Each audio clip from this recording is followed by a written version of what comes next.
کا قرآن کہتا ہے وَمَا أَصَابَكُم مِّن مُّصِيبَةٍ فَبِمَا كَسَبَتْ أَيْدِيكُمْ وَيَعْفُو عَن كَثِيرٍ۔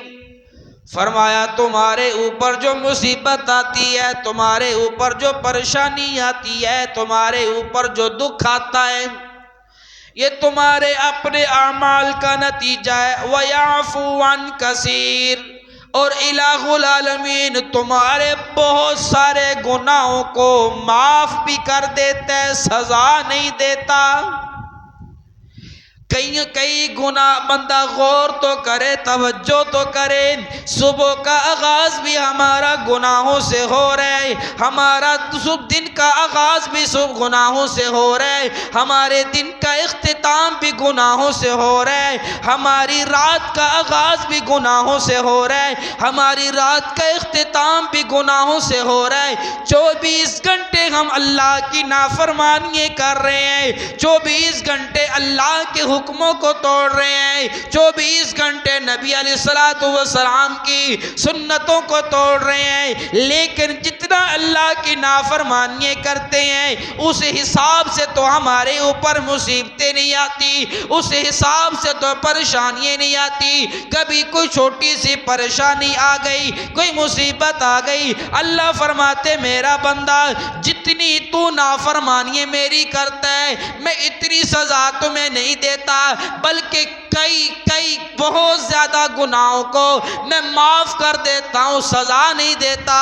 چند گناہوں پر میں تمہیں سزا دیتا ہوں جھنجھوڑنے کے لیے، تمہیں عبرت دلانے کے لیے، تمہیں تمہارے دل میں اپنا خوف بٹھانے کے لیے، تمہیں جھنجھوڑنے کے لیے میں تمہیں مصیبت دیتا ہوں، تمہیں جھنجھوڑنے کے لیے میں تمہارے اوپر پریشانی لاتا ہوں، تمہیں جھنجھوڑنے کے لیے تمہارے اوپر بیماری لاتا ہوں، تمہیں جھنجھوڑنے کے لیے تمہارے مالوں میں کمی کرتا ہوں، تاکہ تو عبرت حاصل کرے، تاکہ تیرے دل کے اندر میرا ڈر پیدا ہو، تاکہ تمہارے دل کے اندر میرا خوف پیدا ہو، تجھے پتہ چل جائے میں نے اللہ کو جان دینی ہے، میں نے اللہ کے سامنے جواب دینا ہے، تاکہ تو گناہوں سے رک جائے۔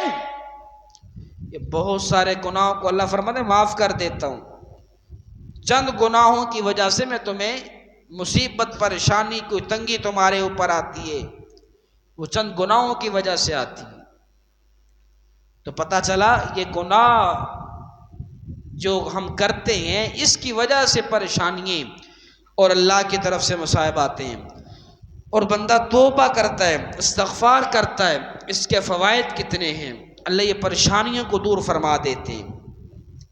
اللہ کا قرآن کہتا ہے فَقُلْتُ اسْتَغْفِرُوا رَبَّكُمْ إِنَّهُ كَانَ غَفَّارًا يُرْسِلِ السَّمَاءَ عَلَيْكُمْ مِدْرَارًا وَيُمْدِدْكُمْ بِأَمْوَالٍ وَبَنِينَ وَيَجْعَلْ لَكُمْ جَنَّاتٍ وَيَجْعَلْ لَكُمْ أَنْهَارًا۔ اللہ کا قرآن کہتا ہے تم جب اپنے رب سے معافی مانگو، اپنے رب کے سامنے استغفار کرو، توبہ کرو، بلا شبہ وہ بہت زیادہ معاف کرنے والا ہے، وہ تو درگزر کرنے والا ہے، وہ تمہارے استغفار کی وجہ سے، تمہارے معافی مانگنے کی وجہ سے آسمان سے موسلادھار بارش برسائے گا، اور تمہیں مال بھی عطا کرے گا، تمہیں اولاد بھی عطا کرے گا، اور تمہارے لیے باغات اور نہریں بھی جاری کر دے گا۔ جو استغفار کرتا ہے آدمی کی خوشحالی مال کے ساتھ ہے، آدمی خوشحال سمجھتا ہے میرے پاس مال ہو، آدمی اپنے آپ کو خوشحال سمجھتا ہے کہ میری اولاد میری فرما بردار ہو، آدمی اپنے آپ کو خوشحال سمجھتا ہے میری فصل اچھی ہو، میری بارشیں برسیں گی میری فصل اچھی ہوگی، میری گندم منجی میری فصلیں اچھی ہوں گی۔ اللہ فرماتے میرا بندہ توبہ استغفار کرنا تیرا کام ہے، تیری فصلوں کو موسلا دھار بارشوں کے ذریعے سیراب کرنا میرا کام ہے، میرا بندہ توبہ استغفار کرنا تیرا کام ہے، تمہارے مالوں کے اندر رزق کے اندر برکتیں ڈالنا میرا کام ہے، میرا بندہ تیرا کام توبہ استغفار کرنا ہے۔ تجھے بیٹا چاہیے بیٹا بیٹا میں عطا کروں گا، میرا بندہ تجھے بیٹی چاہیے بیٹی میں عطا کروں گا۔ اللہ فرماتے میرا بندہ توبہ استغفار کرنا تیرا کام ہے، تیری فصلوں کے اندر برکتیں ڈالنا، تیری فصلوں کی پیداوار اچھی کرنا یہ میرا کام ہے۔ جمعہ میں نے 3 اصول آپ کے سامنے بیان کیے، ایمان اور عمل، ایمان ہونا چاہیے اور عمل اچھا ہونا چاہیے، یہ پریشانی سے نجات کا ذریعہ ہے۔ دوسرا ذریعہ نماز ہے کہ نماز کے ذریعے پریشانیاں اللہ تعالیٰ ختم کر دیتے ہیں۔ اور تیسرا ذریعہ، تیسرا اصول تقوی، کہ اللہ کا ڈر، اللہ کا خوف جب دل کے اندر آئے گا تو دنیا کی ساری پریشانیوں کو اللہ رب العزت دور کر دیں گے۔ یہ 3 اصول پچھلے جمعے میں بیان کیے۔ اور چوتھا اصول ہے توبہ استغفار۔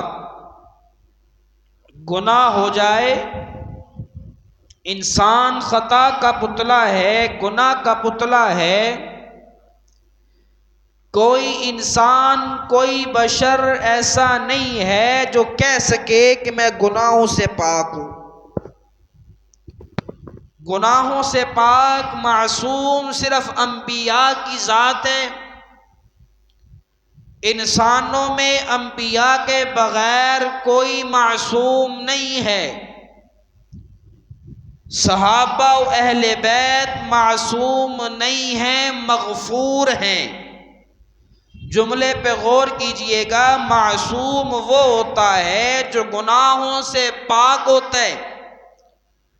گناہ کا تصور بھی جس کے دل میں پیدا نہیں ہوتا اس کو معصوم کہتے ہیں۔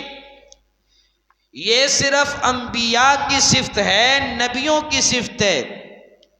صحابہ و اہل بیت مغفور ہیں، یعنی اللہ نے ان کی مغفرت کر دی ہے، ان کے لیے رضی اللہ عنہم ورضوا عنہ کا سرٹیفکیٹ اللہ نے دنیا میں دے دیا ہے۔ تو بات سمجھنے کی یہ ہے کہ معصوم انبیاء ہیں، مغفور صحابہ و اہل بیت ہیں۔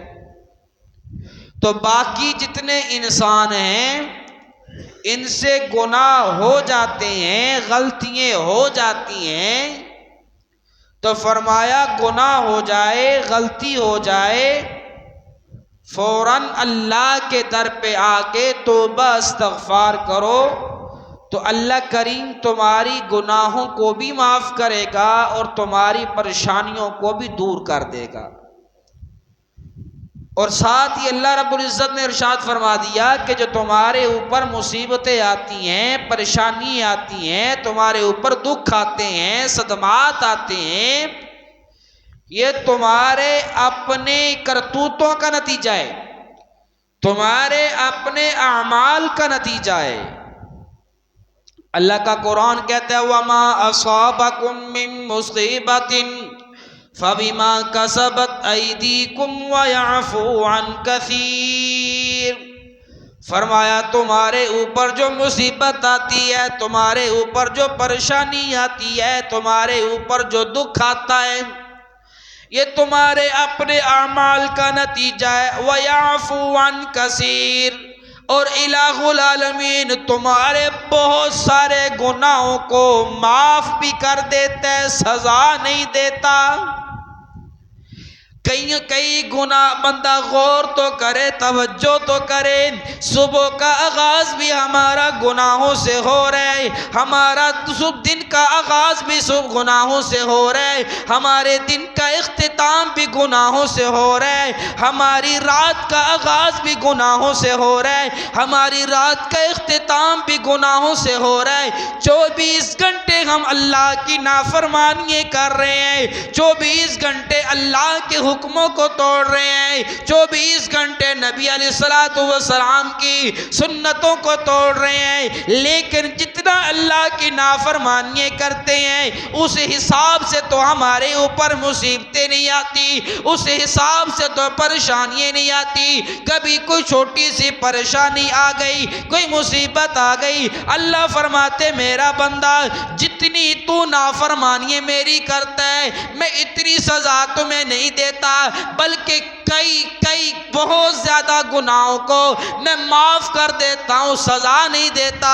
چند گناہوں پر میں تمہیں سزا دیتا ہوں جھنجھوڑنے کے لیے، تمہیں عبرت دلانے کے لیے، تمہیں تمہارے دل میں اپنا خوف بٹھانے کے لیے، تمہیں جھنجھوڑنے کے لیے میں تمہیں مصیبت دیتا ہوں، تمہیں جھنجھوڑنے کے لیے میں تمہارے اوپر پریشانی لاتا ہوں، تمہیں جھنجھوڑنے کے لیے تمہارے اوپر بیماری لاتا ہوں، تمہیں جھنجھوڑنے کے لیے تمہارے مالوں میں کمی کرتا ہوں، تاکہ تو عبرت حاصل کرے، تاکہ تیرے دل کے اندر میرا ڈر پیدا ہو، تاکہ تمہارے دل کے اندر میرا خوف پیدا ہو، تجھے پتہ چل جائے میں نے اللہ کو جان دینی ہے، میں نے اللہ کے سامنے جواب دینا ہے، تاکہ تو گناہوں سے رک جائے۔ یہ بہت سارے گناہوں کو اللہ فرماتے معاف کر دیتا ہوں، چند گناہوں کی وجہ سے میں تمہیں مصیبت پریشانی کوئی تنگی تمہارے اوپر آتی ہے، وہ چند گناہوں کی وجہ سے آتی ہے۔ تو پتہ چلا یہ گناہ جو ہم کرتے ہیں اس کی وجہ سے پریشانیاں اور اللہ کی طرف سے مصائب آتے ہیں، اور بندہ توبہ کرتا ہے، استغفار کرتا ہے، اس کے فوائد کتنے ہیں، اللہ یہ پریشانیوں کو دور فرما دیتے ہیں۔ اللہ کا قرآن کہتا ہے فَقُلْتُ اسْتَغْفِرُوا رَبَّكُمْ إِنَّهُ كَانَ غَفَّارًا يُرْسِلِ السَّمَاءَ عَلَيْكُمْ مِدْرَارًا وَيُمْدِدْكُمْ بِأَمْوَالٍ وَبَنِينَ وَيَجْعَلْ لَكُمْ جَنَّاتٍ وَيَجْعَلْ لَكُمْ أَنْهَارًا۔ اللہ کا قرآن کہتا ہے تم جب اپنے رب سے معافی مانگو، اپنے رب کے سامنے استغفار کرو، توبہ کرو، بلا شبہ وہ بہت زیادہ معاف کرنے والا ہے، وہ تو درگزر کرنے والا ہے، وہ تمہارے استغفار کی وجہ سے، تمہارے معافی مانگنے کی وجہ سے آسمان سے موسلا دھار بارشیں برسائے گا، اور تمہیں مال بھی عطا کرے گا، تمہیں اولاد بھی عطا کرے گا، اور تمہارے لیے باغات اور نہریں بھی جاری کر دے گا۔ جو استغفار کرتا ہے آدمی کی خوشحالی مال کے ساتھ ہے، آدمی خوشحال سمجھتا ہے میرے پاس مال ہو، آدمی اپنے آپ کو خوشحال سمجھتا ہے کہ میری اولاد میری فرما بردار ہو، آدمی اپنے آپ کو خوشحال سمجھتا ہے میری فصل اچھی ہو، میری بارشیں برسیں گی میری فصل اچھی ہوگی، میری گندم منجی میری فصلیں اچھی ہوں گی۔ اللہ فرماتے میرا بندہ توبہ استغفار کرنا تیرا کام ہے، تیری فصلوں کو موسلا دھار بارشوں کے ذریعے سیراب کرنا میرا کام ہے، میرا بندہ توبہ استغفار کرنا تیرا کام ہے، تمہارے مالوں کے اندر رزق کے اندر برکتیں ڈالنا میرا کام ہے، میرا بندہ تیرا کام توبہ استغفار کرنا ہے۔ تجھے بیٹا چاہیے بیٹا میں عطا کروں گا، میرا بندہ تجھے بیٹی چاہیے بیٹی میں عطا کروں گا۔ اللہ فرماتے میرا بندہ توبہ استغفار کرنا تیرا کام ہے، تیری فصلوں کے اندر برکتیں ڈالنا، تیری فصلوں کی پیداوار اچھی کرنا یہ میرا کام ہے۔ آدمی خوشحال انہی چیزوں سے ہوتا ہے، فصل اچھی ہو، اولاد فرما بردار ہو، مال وافر مقدار میں ہو، تو اللہ فرماتے توبہ کرے گا استغفار کرے گا میں یہ ساری چیزیں تجھے عطا کروں گا تاکہ تو خوشحال بن جائے، تاکہ تیری پریشانیاں ختم ہو جائیں، تاکہ تجھے کوئی تنگی نہ ہو۔ تو اللہ ہر چیز کا علاج قرآن کریم کے اندر بتا رہے ہیں، توبہ استغفار کرو تمہاری پریشانیاں دور ہو جائیں گی۔ چوتھا اصول کیا ہے؟ توبہ استغفار۔ اور پانچواں اصول ہے دعا، اللہ سے دعا کرتے رہنا چاہیے۔ ہمارے دلوں کے اندر اخلاص نہیں ہے، ہم جلدی کرتے ہیں ہر چیز میں، ہم نے ابھی زبان سے لفظ نکالا بس پورا ہونا چاہیے، اگر تھوڑی سی تاخیر ہوتی ہے یہ اللہ کی حکمتیں ہیں، تھوڑی سی تاخیر ہوتی ہے نہ شکری، میری تو کوئی دعا قبول ہی نہیں ہوتی، میں تو اتنا مانگتا رہا ہوں میری تو کوئی دعا ہی نہیں قبول ہوتی۔ تو علماء کرام فرماتے ہیں کہ بندہ دعا مانگتا ہے، کچھ بھی مانگتا ہے، اللہ تعالیٰ 3 چیزوں میں سے ایک چیز ضرور عطا کرتے ہیں۔ 3 فائدوں میں سے دعا کرنے کا ایک فائدہ ضرور ملتا ہے۔ ایک فائدہ یہ ہے کہ اس کی دعا جو مانگتا ہے اللہ تعالیٰ دنیا میں پوری کر دیتے ہیں، اس کو دنیا میں عطا کر دیتے ہیں۔ جو مانگا اس کو عطا کر دیا۔ جو ہم لوگ چاہتے ہیں کہ جو مانگو فوراً مل جائے، اللہ عطا کر دیتے۔ ایک فائدہ یہ ہے۔ دوسری چیز یہ ہے کہ دنیا میں اس کو فوراً نہیں ملتا، لیکن اس کے لیے ذخیرہ آخرت بنا دیا جاتا ہے۔ کل قیامت کے دن جب وہ محشر کے میدان میں ہوگا، اللہ فرمائیں گے میرا بندہ جامعہ مسجد صفہ تلونڈی کھجور والی میں جمعہ کی نماز کے بعد تو نے یہ دعا مانگی تھی، اللہ مانگی تھی، قبول ہوئی؟ اللہ نہیں، پوری نہیں ہوئی۔ فرمایا یہ دیکھ، اس کا جو دعا مانگی تھی یہ ہم نے ذخیرہ کیا ہے، اتنا ثواب اتنا ثواب، وہ آرزو کرے گا۔ علماء کرام فرماتے ہیں وہ آرزو کرے گا کاش کہ دنیا کے اندر میری کوئی دعا قبول نہ ہوتی، ساری دعائیں ذخیرہ آخرت کے لیے بنا دی جاتی، اتنا ثواب ایک دعا کرنے کا۔ تو فرمایا دوسرا فائدہ اس کو یہ ملتا ہے، اگر فوراً قبول نہیں ہوئی تو آخرت کے اندر ذخیرہ کر دیا جاتا ہے۔ اگر یہ بھی نہیں، پھر تیسرا فائدہ یہ ہے کہ اس پر اس کے کسی گناہ کی وجہ سے مصیبت آ رہی ہوتی ہے، پریشانی آ رہی ہوتی ہے، کوئی بیماری آ رہی ہوتی ہے، اس دعا کی برکت سے اللہ تعالیٰ اس پریشانی کو، اس مصیبت کو دور کر دیتے۔ تو ان تینوں میں سے کچھ نہ کچھ ضرور ملتا ہے۔ تو فرمایا پریشانی ہو، صدمہ ہو، کوئی تنگی ہو، کوئی بیماری ہو، تو دعا کے ذریعے اللہ سے پریشانی کو دور کروا لو۔ تو اخلاص چاہیے، یہ نہیں ہے کہ آدمی کہے بس میں چلتے پھرتے زبان سے بول دوں میرا پورا ہونا چاہیے، نہیں۔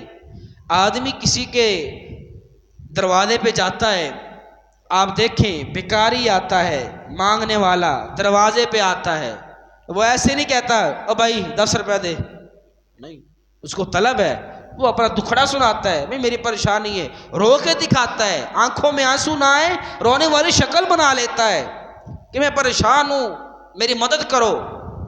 تو اسی طریقے سے ہم اگر اللہ کے سامنے روئیں، اللہ کے سامنے گر گڑائیں، دل سے دعا مانگے تو اللہ تعالیٰ ضرور پوری کرتے ہیں۔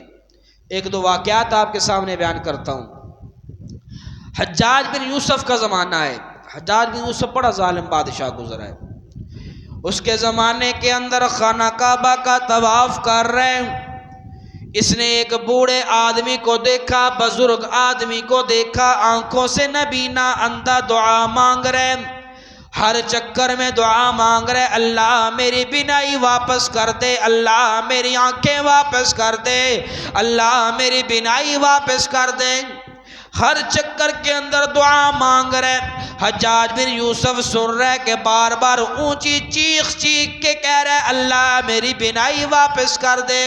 حجاج بن یوسف اس بابے کے پاس جاتا ہے، بزرگ کے پاس جاتا ہے، جا کر کہتے ہیں بابا کیا تو نے حجاج بن یوسف کا نام سنا ہے؟ وہ کہتا ہے ہاں ہاں میں نے نام سنا ہے۔ وہ کیسا آدمی ہے؟ کہنے لگا بڑا ظالم بادشاہ ہے، بڑا ظالم آدمی ہے، چھوٹی چھوٹی بات پہ سر قلم کر دیتا ہے، قتل کر دیتا ہے۔ وہ کہنے لگا حجاج بن یوسف بابا وہ جس کا نام تو لے رہے وہ حجاج بن یوسف میں ہوں، اور سن میرا طواف پورا ہونے تک، میرے چکر پورے ہونے تک تیری اگر بینائی واپس نہ آئی میں تجھے بھی قتل کر دوں گا۔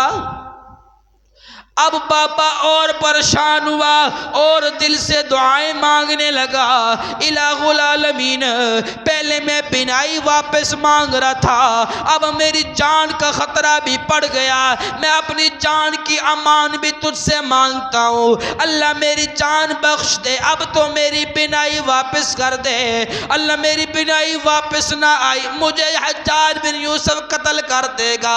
یہ روئی جا رہا ہے، اللہ سے مانگی جا رہا ہے، ابھی حجاج بن یوسف کے طواف کے چکر پورے نہیں ہوئے، یہ کہنے لگا اللہ اکبر کبیرہ، حجاج بن یوسف اللہ نے میری آنکھیں میری بینائی مجھے واپس کر دی ہے، اللہ نے بنائی واپس کر دی۔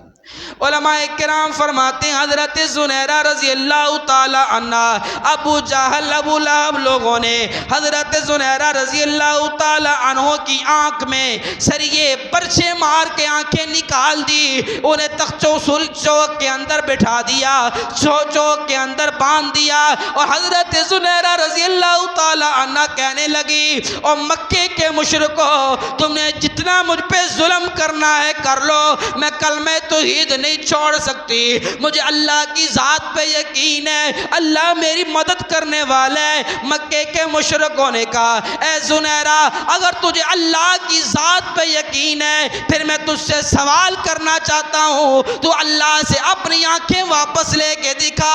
حضرت زنیرہ رضی اللہ تعالی عنہ فرماتی ہے اللہ پہلے تو میرا مسئلہ تھا، اب تیری خدائی کا مسئلہ ہے، اللہ تیری ربوبیت کا مسئلہ ہے، تو ہر چیز پہ قادر ہے۔ هو الذی یصورکم فی الارحام کیف یشاء، الہ العالمین آپ تو ماں کے پیٹ میں آنکھیں دینے والے، بینائی دینے والے، اللہ میں اپنے لیے بینائی نہیں مانگتی، اپنے لیے اپنی آنکھیں واپس نہیں مانگتی، مکے کے مشرکوں کو بتانا چاہتی ہوں میرا اللہ ہر چیز پہ قادر ہے۔ صبح سحری کا وقت ہوتا ہے، حضرت زنیرہ رضی اللہ تعالی عنہ کی زبان پہ نکلتا ہے اللہ اکبر کبیرہ، اور مکے کے مشرکوں اللہ نے میری آنکھیں میری بینائی مجھے واپس کر دی ہے۔ تو بندہ دعا دل سے مانگے اللہ ضرور عطا فرماتا ہے۔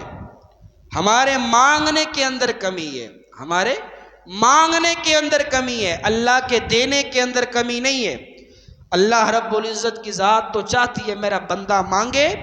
فرمایا میرے بندے تو دنیا کے سارے انسان جتنی مخلوقات ہیں سارے میرے سے سوال کریں، الگ الگ سوال کریں، میں سب کے سوالوں کو فوراً پورا کر دوں، سب کو جتنا مانگے اتنا دے دوں، تو میرے خزانے کے اندر اتنی بھی کمی نہیں آتی جتنی سوئی سمندر کے اندر ڈبونے سے سمندر میں پانی کی کمی آتی۔ تو اللہ تو دینا چاہتا ہے۔ سندھ کا علاقہ ہے، علماء کرام فرماتے سندھ کے اندر وڈیروں کا راج ہے، سردار رئیس سائیں کہتے ہیں۔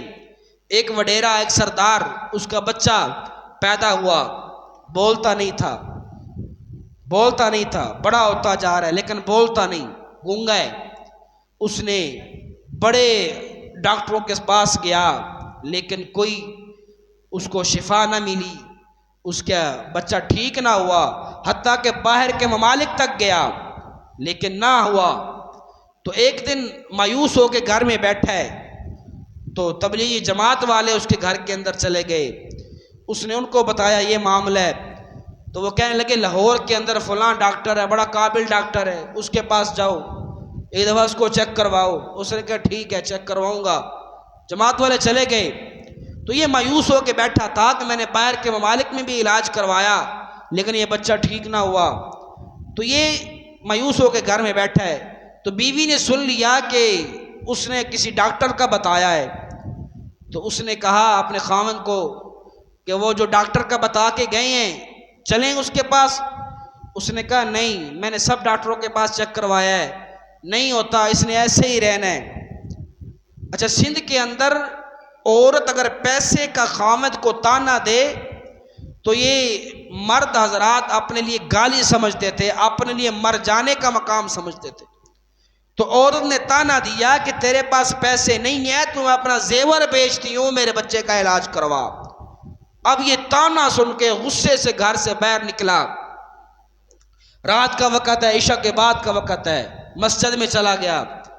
اس نے مسجد کے اندر ساری رات اللہ سے دعائیں کرتے گزار دی کہ الہ العالمین اب میری بیوی نے مجھے تانا دیا ہے تیرے پاس پیسہ نہیں ہے، میں نے اپنے بچے پہ پیسے بڑے خرچ کر دیے ہیں، کسی ڈاکٹر سے علاج شفا نہ ملی، شفا دینے والی ذات تیری ہے، تو اللہ میرے بیٹے کو بولنے کی طاقت عطا فرما، میں اپنے بیٹے کو اس ڈاکٹر کے پاس لے کر جاتا ہوں، اس ڈاکٹر کے ہاتھ میں اللہ شفا رکھ۔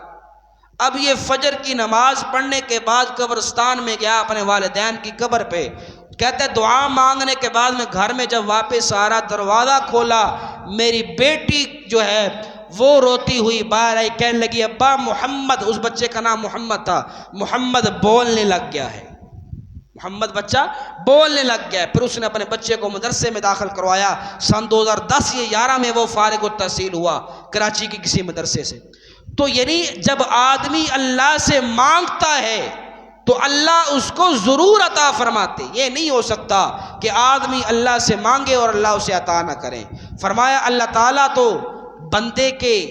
بندے کو دیکھتا ہے، میرا بندہ آئے تو صحیح میرے در پہ کچھ مانگے۔ اللہ کی ذات تو ایسی ہے۔ فرمایا وَإِذَا سَأَلَكَ عِبَادِي عَنِّي فَإِنِّي قَرِيبٌ أُجِيبُ دَعْوَةَ الدَّاعِ إِذَا دَعَانِ۔ فرمایا جب میرے بندے میرے متعلق میرا محبوب آپ سے پوچھیں تو ان کو بتا دیجئے میں ان کے قریب ہی ہوں۔ کوئی دعا کرنے والا جب مجھے پکارتا ہے میں اس کی دعا کو سنتا بھی ہوں، قبول بھی کرتا ہوں۔ اللہ رب العزت سحری کے وقت آسمان دنیا پہ آ کے صدائیں لگاتے ہیں، ہے کوئی میرے سے دعا مانگنے والا، ہے کوئی میرے سے صحت مانگنے والا، ہے کوئی میرے سے گناہوں سے توبہ کرنے والا، ہے کوئی میرے سے مال مانگنے والا، ہے کوئی میرے سے اولاد مانگنے والا، آ جاؤ میرے در پہ۔ اولاد مانگنے والوں میں تمہیں اولاد دے دوں گا، صحت مانگنے والوں میں تمہیں صحت دے دوں گا، مال مانگنے والوں میں تمہیں مال دے دوں گا، پریشانیوں سے نجات مانگنے والوں میں تمہیں پریشانیوں سے نجات عطا کر دوں گا۔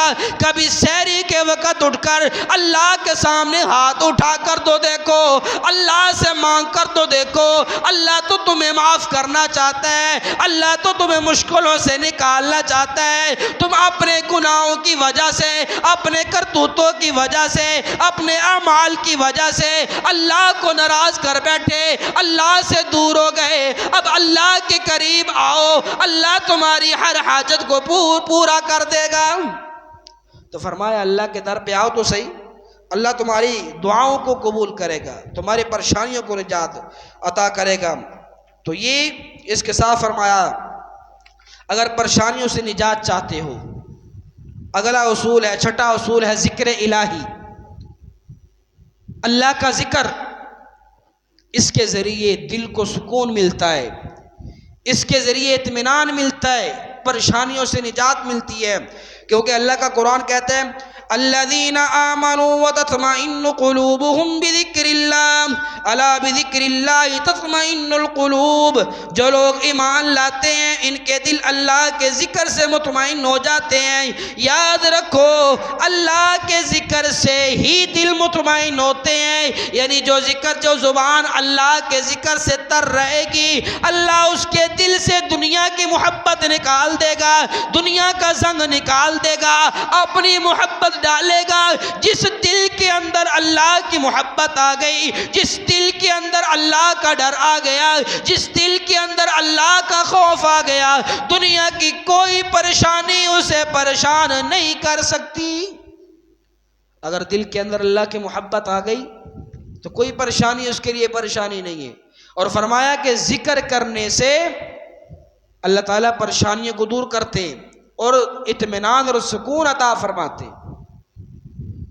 کئی لوگ ایسے ہیں کہ رات کو جب تک نیند کی گولی نہ کھائیں انہیں نیند نہیں آتی، کروڑوں روپے کے مالک ہیں لیکن سکون نہیں ہے، سکون کے لیے نیند کے لیے گولی کھانی پڑتی ہے۔ اور کئی ایسے ہیں پھٹے پرانے کپڑوں والے، پھٹے بستر پہ لیٹنے والے، زمین پر جگہ جگہ ملتی ہے سو جاتے ہیں، اور ایسی میٹھی سکون کی نیند سوتے ہیں جس کا کوئی حساب نہیں۔ ایک بابا جنگل کے اندر بیٹھا ہوا ہے، ایک آدمی گزرا، پریشانی کے عالم میں گھر سے نکلا، بازار کے اندر بیٹھ گیا، دوسرا آدمی آیا، اس نے کہا کیوں پریشان ہو؟ فرمایا مال کی وجہ سے پریشان ہوں۔ اس نے کہا یہ بھی کوئی پریشانی ہے؟ میرے پاس کروڑوں روپے ہیں میں بھی پریشان ہوں۔ او بھائی تیرے پاس کروڑوں روپے ہیں پھر کیوں پریشان ہے؟ فرمایا اولاد نہیں ہے اس لیے پریشان ہوں۔ فرمایا تو بھی بیٹھ جا، ایک اور آدمی آیا، بھائی کیوں پریشان ہو؟ یہ پریشانی ہے۔ اس نے کہا تجھے کیا پریشانی ہے؟ فرمایا میرے 8-10 بچے ہیں، کھلانے کے لیے کچھ نہیں ہے، اس لیے پریشان ہوں۔ یعنی سارے پریشان ہیں۔ انہوں نے کہا چلو چلتے ہیں، کہیں پر سکون تلاش کرتے ہیں۔ اب یہ تینوں مل کے چلے، باہر نکلے، جنگل کے اندر دیکھا ایک جھونپڑی کے اندر بابا بیٹھا ہوا ہے۔ اس کو پوچھا اے بابا جی ہمیں بتاؤ، ہم اعلیٰ قسم کے کپڑے پہننے والے، ہم کوٹھیوں کے مالک، ہمارا جو ہے ہر آدمی پریشان ہے، لیکن آپ کے کپڑے بھی پھٹے ہوئے، پگڑی بھی پھٹی ہوئی، آپ تو بڑے سکون کے ساتھ یہاں رہ رہے ہیں، ہمیں بھی بتاؤ سکون کیسے ملے گا؟ فرمایا اللہ کا ذکر کرو، اللہ کے نام سے زبان کو تر رکھو، اللہ تمہیں سکون عطا فرما دے گا۔ فرمایا مال و دولت کے اندر سکون نہیں ہے، کاروبار کے اندر سکون نہیں ہے، کوٹھی بنگلے کے اندر سکون نہیں ہے، مال و جائیداد کے اندر سکون نہیں ہے۔ فرمایا سکون کہاں ہے؟ فرمایا نام اسم اللہ میں جتنا سکون ہے دنیا کی کسی شے میں اتنا سکون نہیں۔ فرمایا پھر مجھے بتاؤ نا، ہم نماز پڑھیں، نماز بھی اللہ کا ذکر ہے، قرآن پڑھیں، قرآن بھی اللہ کا ذکر ہے، سبحان اللہ بھی اللہ کا ذکر ہے، الحمدللہ بھی اللہ کا ذکر ہے، اللہ اکبر بھی اللہ کا ذکر ہے، کون سا ذکر کریں؟ فرمایا تمہارے دل دنیا کی محبت سے بھرے ہوئے ہیں، تمہارے دل دنیا کی غلاظت سے بھرے ہوئے ہیں، تمہارے دل دنیا کی نجاست سے بھرے ہوئے ہیں، دنیا کی غلاظت سے دل بھرے ہوئے، گناہوں کی نحوست سے دل بھرے ہوئے۔ پہلے اس نحوست کو، پہلے اس غلاظت کو، پہلے اس نجاست کو نکالو۔ فرمایا کیسے نکالے؟ فرمایا لا الہ الا اللہ، لا الہ الا اللہ پڑھا کرو، اتنا ذکر لا الہ الا اللہ کا کرو، دل سے ساری دنیا کی غلاظت نکل جائے گی۔ لا الہ الا اللہ کا اتنا ذکر کرو، دنیا کی محبت بھی نکل جائے گی، نحوست بھی نکل جائے گی، غلاظت بھی نکل جائے گی۔ جب غلاظت بھی نکل گئی، نحوست بھی نکل گئی، نجاست بھی نکل گئی، اب اللہ کی محبت اس دل کے اندر آ جائے گی۔ جب اللہ کی محبت آ جائے گی پھر زندگی کے اندر آدمی کو سکون مل جائے گا۔ پھر چاہے پیسے تھوڑے ہوں پھر بھی سکون کے اندر رہے گا، لیکن اگر دل کے اندر اللہ کی محبت نہیں ہے، دل کے اندر دنیا کی محبت، غلاظت، نحوست بھری ہوئی ہے، تو پھر فرمایا اس دل کے اندر اللہ کی محبت نہیں آئے گی۔ تو فرمایا پریشانیوں سے نجات چاہتے ہو تو اس کا چھٹا اصول جو ہے وہ ذکر الہی ہے۔ 7واں اصول ہے شکر۔ ہر حال میں اللہ کا شکر ادا کر۔ پریشانی آئی ہے، الحمدللہ علی کل حال، اللہ جس حال میں تو رکھے تیرا شکر، جس حال میں تو رکھے تیرا شکر ہے۔ شکوے نہ کرے، شکایتیں نہ کرے، گلے نہ کرے اللہ سے۔ پریشانی آئی ہے، شکر، اللہ تیرا شکر ہے۔ فرمایا اللہ کا قرآن کہتا ہے وَإِذْ تَأَذَّنَ رَبُّكُمْ لَئِن شَكَرْتُمْ لَأَزِيدَنَّكُمْ وَلَئِن كَفَرْتُمْ إِنَّ عَذَابِي لَشَدِيدٌ۔ فرمایا یاد رکھو تمہارے رب نے خبردار کر دیا ہے، اگر تم شکر گزار بنو گے اللہ تمہیں زیادہ عطا کرے گا، اگر نہ شکری کرو گے تو یاد رکھو میری سزا بھی بڑی سخت ہے۔ یعنی آدمی اگر اللہ کا شکر ادا کرتا رہے، پریشانی آئے اللہ تیرا شکر ہے، جس حال میں تو رکھے تیرا شکر ہے۔ اللہ فرماتے میرا بندہ میں نے اس کو کوئی پریشانی دی لیکن پھر بھی میرا شکر ادا کرتا ہے، شکوے نہیں کرتا۔ اللہ فرماتے میرا بندہ میں نے تیرے سے پریشانی کو دور کر دیا۔ جو آدمی کے پاس مال تھوڑا ہے، 2 وقت وقت کی روٹی نہیں ملتی، کبھی ایک وقت کی روٹی نہیں ملتی، کبھی دن کئی دن فاقے میں گزر جاتے ہیں، پھر بھی کہتے ہیں الحمدللہ علی کل حال، اللہ تیرا شکر ہے جس حال میں تو رکھے، اللہ تیرا شکر ہے، اللہ جس حال میں تو رکھے تیرا شکر ہے۔ اللہ فرماتے میرا بندہ میں تنگی کی حالت میں بھی میرا شکر ادا کرتا ہے، فاقوں میں بھی میرا شکر ادا کرتا ہے، غربت میں بھی میرا شکر ادا کرتا ہے، مال نہ ہونے کی وجہ سے بھی میرا شکر ادا کرتا ہے۔ میرا بندہ اب جو تم مانگے گا میں تجھے عطا کر دوں گا۔ فرمایا کہ شکر ادا کرے گا میں زیادہ دوں گا، گلے شکوے کرے گا نہ شکری کرے گا میں اور تنگ کروں گا تجھے، اور تو تیرا حال جو ہے تنگ ہو جائے گا۔ اور اللہ فرماتے میری سزا بڑی سخت ہے۔ میں نے پہلے بھی ایک مرتبہ بتایا کہ آدمی اللہ رب العزت اپنے بندے کو آزماتے ہیں کئی طریقوں سے۔ قرآن کریم کے اندر آتا ہے وَلَنَبْلُوَنَّكُمْ بِشَيْءٍ مِّنَ الْخَوْفِ وَالْجُوعِ وَنَقْصٍ مِّنَ الْأَمْوَالِ وَالْأَنفُسِ وَالثَّمَرَاتِ، ان چیزوں کے ذریعے اللہ آزماتے ہیں۔ وَبَشِّرِ الصَّابِرِينَ، فرمایا خوشخبری ہے صبر والوں کے لیے، تو اللہ آزماتے ہیں۔ اب اللہ کی طرف سے دو چیزیں ہیں، یا مصیبت ہے یا آزمانا ہے، پریشانی آتی ہے یا عذاب کی صورت میں آتی ہے یا پھر اللہ کی طرف سے آزمانے کے لیے آتی ہے۔ تو کیسے پتہ چلے گا کہ یہ جو میرے اوپر پریشانی آئی ہے، مصیبت آئی ہے، یہ اللہ کی طرف سے ناراضگی کا سبب ہے یا اللہ میرے درجات بلند کرنے کے لیے مجھے آزما رہے ہیں؟ فرمایا پریشانی آئی، یہ کہتا ہے الحمدللہ علی کل حال، اللہ تعالیٰ شکر ہے۔ فرمایا یہ اللہ اس کو آزما رہے ہیں، اس کے درجات بلند ہو رہے ہیں، اس کے درجات بلند ہو رہے ہیں۔ ایک آدمی گلے کرتا ہے، شکوے کرتا ہے، اللہ کے سامنے شکوے شکایت کرتا ہے، فرمایا یہ اللہ کی طرف سے اس پر عذاب ہے، یہ عذاب ہے، اللہ کی ناراضگی کا سبب ہے۔ تو کوئی پریشانی آئے، کوئی مصیبت آئے تو گلے شکوے نہیں کرنے چاہیے، بلکہ اللہ کا شکر جس حال میں اللہ تو رکھے شکر تیرا شکر ہے۔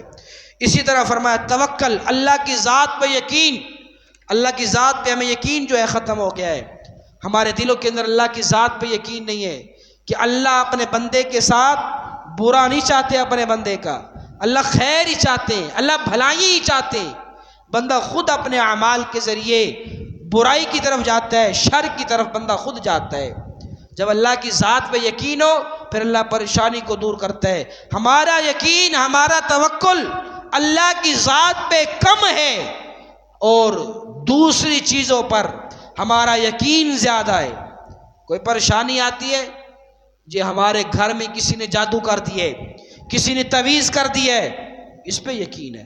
کوئی پریشانی ہے یہ کس نے کیا ہے، اور اگر کسی ڈاکٹر کی گولی سے آرام آ گیا، اس ڈاکٹر بہت اچھا ہے، اس ڈاکٹر کی وجہ سے آرام آیا ہے، نہیں، شفا دینے والی ذات اللہ کی ہے، شفا دینے والی ذات اللہ کی ہے، مدد کرنے والی ذات اللہ کی ہے۔ اللہ کے پاک پیغمبر صلی اللہ علیہ وسلم ایک غزوہ سے واپس آ رہے، تلوار اپنی درخت کی ٹہنی پہ لٹکائی، نیچے آرام کر رہے ہیں، صحابہ بھی پرے پرے جو ہے وہ آرام کر رہے ہیں مختلف درختوں کے نیچے۔ ایک کافر دیکھ رہا تھا، وہ آیا، اس نے تلوار پکڑی، اللہ کے نبی کی ٹہنی سے اتاری اور اللہ کے نبی صلی اللہ علیہ وسلم کو جگا کر کہا کہ محمد صلی اللہ علیہ وسلم یہ میرے ہاتھ میں تلوار ہے، آپ کو میرے سے کون بچائے گا؟ تو اللہ کے پاک پیغمبر صلی اللہ علیہ وسلم کی زبان سے نکلا اللہ، مجھے میرے اللہ کی ذات بچائے گی۔ تو اس کافر کے ہاتھ سے تلوار نیچے گر گئی۔ یعنی جب اللہ کی ذات پہ آدمی کا یقین ہو تو کوئی چیز بھی نقصان نہیں پہنچا سکتی۔ غار کے اندر سیدنا صدیق اکبر رضی اللہ تعالیٰ عنہ اور جناب رسول اللہ صلی اللہ علیہ وسلم ہے، کافر غار کے دہانے پہ پہنچ گئے، حضرت ابوبکر صدیق پریشان ہو گئے، کیا بنے گا؟ اللہ کے نبی صلی اللہ علیہ وسلم فرمایا لا تحزن ان اللہ معنا، اے ابوبکر پریشان نہ ہو، غم نہ کر، اللہ ہمارے ساتھ ہے۔ تو اللہ کی ذات پہ جب توکل ہوگا، اللہ کی ذات پہ جب یقین ہوگا، اللہ کی ذات پہ جب بھروسہ ہوگا تو پریشانیاں ہمارا کچھ نہیں بگاڑ سکتی۔ تو اس لیے میرا بھائیو، پریشانیوں سے نجات چاہتے ہیں، دکھوں سے نجات چاہتے ہیں، صدمات سے نجات چاہتے ہیں تو ان چیزوں کو اپنانا ہوگا۔ توبہ استغفار کے ذریعے، تقوی کے ذریعے، نماز کے ذریعے، اچھے اعمال کے ذریعے، شکر کے ذریعے، صبر کے ذریعے، اللہ کی ذات پہ یقین کے ذریعے، اگر ان چیزوں کے ذریعے ہم ان پہ عمل کریں گے تو یہ پریشانیاں، یہ دکھ ہمارا کچھ نہیں بگاڑ سکیں گے۔ اللہ ہمیں ہماری زندگی کو خوشگوار بنا دے گا، ہماری زندگی کو اللہ خوشحال بنا دے گا، ہماری زندگی سے پریشانیاں ختم ہو جائیں گی، سکون اور چین آ جائے گا۔ اللہ کریم سے دعا ہے اللہ تعالیٰ مجھے اور آپ کو سب کو دنیا آخرت کی پرسکون زندگی عطا فرمائے اور دنیا آخرت کی کامیابی والے اعمال کرنے کی توفیق عطا فرمائے۔ وما علینا الا البلاغ المبین۔